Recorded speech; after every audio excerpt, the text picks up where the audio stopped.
BJP को सत्ता में आने से रोकने के लिए इस बार जाट समाज का अधिकांश वोट कांग्रेस पार्टी को ही चला गया। इनकी जातिवादी मानसिकता की वजह से जाट समाज का वोट बीएसपी उम्मीदवारों को तो बिल्कुल भी नहीं मिला है। कल जम्मू कश्मीर व हरियाणा प्रदेश में विधानसभा चुनाव के आए नतीजों में हमारी पार्टी की जो स्थिति रही है तो उसके बारे में मैं ये कहना चाहूँगी कि हरियाणा कृषि प्रधान प्रदेश है। यहाँ कृषि से जुड़े खासकर जाट समाज के लोग बीजेपी की केंद्र व राज्य सरकार की भी किसान विरोधी रही नीतियों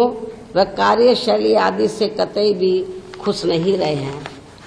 और अभी भी खुश नहीं हैं, जिसकी खास वजह से ही बीजेपी को सत्ता में आने से रोकने के लिए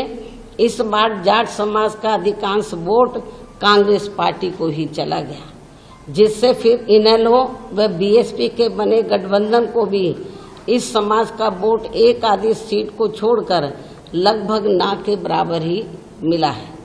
लेकिन इनकी जातिवादी मानसिकता की वजह से जाट समाज का वोट बीएसपी उम्मीदवारों को तो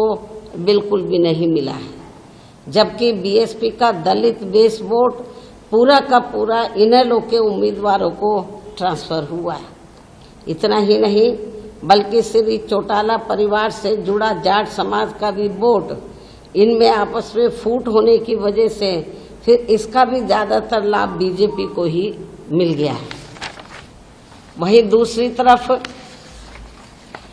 गैर जाट समाज का वोट भी इनकी इस लड़ाई में अधिकांश बीजेपी को ही चला गया, जिससे यहाँ बीजेपी को फिर से अपनी सरकार बनाने का मौका मिल गया है। कहने का तात्पर्य यह है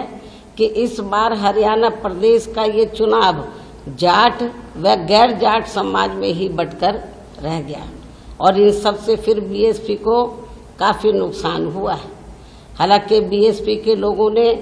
अपने उम्मीदवारों को जिताने में कोई कसर नहीं छोड़ी है और इस मामले में जम्मू कश्मीर के पार्टी के लोग भी ऊपर वैली में कश्मीर वगैरह वहाँ तो नहीं पहुँच सके, लेकिन जो नीचे जो जम्मू का एरिया थोड़ा सेफ है, सुरक्षित है, तो वो 25-30 सीटों पर हमारे लोगों ने हमारे लोगों ने बहुत प्रयास किया कि पार्टी की बात आगे बढ़े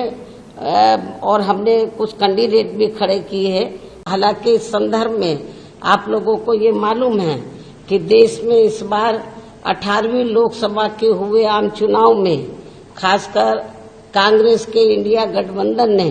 संविधान बचाओ व आरक्षण बचाओ आदि का ये हथकंडा इस्तेमाल करके फिर इसकी आड़ में इन्होंने देश के विशेषकर भोले भाले SC, ST व OBC वर्गों के लोगों को गुमराह करके व इनका अधिकांश वोट लेकर अपने गठबंधन को तो मजबूत बना लिया है, जिससे हमारी जैसी और पार्टियों को भी काफी ज्यादा नुकसान हुआ है। और फिर इस चुनाव के बाद जम्मू कश्मीर व हरियाणा प्रदेश में जल्दी ही विधानसभा के हुए आम चुनाव में हमारी पार्टी इनके इन और भी हथकंडों व षड्यंत्रों आदि से अपने लोगों को पूरे तौर से बाहर नहीं निकाल पाई, जिससे पार्टी को इन दोनों राज्यों के चुनाव में भी यहाँ काफी कुछ नुकसान उठाना पड़ा है। ऐसी स्थिति में अब अपनी पार्टी के लोगों को बीच बीच में व इनके ऐसे सभी हथकंडों एवं षड्यंत्रों से भी सावधान करते रहना बहुत जरूरी है। अब हमें अपनी विशेष रणनीति बनानी होगी।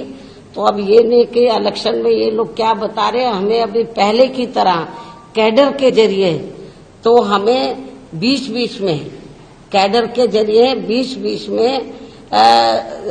इनके ऐसे सभी हथकंडों षड्यंत्रों आदि से भी सावधान करते रहना बहुत जरूरी है। जैसे हमारी पार्टी पहले करती थी वैसे हमें फिर से पुनः यह अभियान शुरू करना होगा, तभी फिर हमारी पार्टी आगे चलकर पुनः बेहतर स्थिति में आ सकती है, जो ये अपनी पार्टी व मूवमेंट के हित में बहुत जरूरी भी है।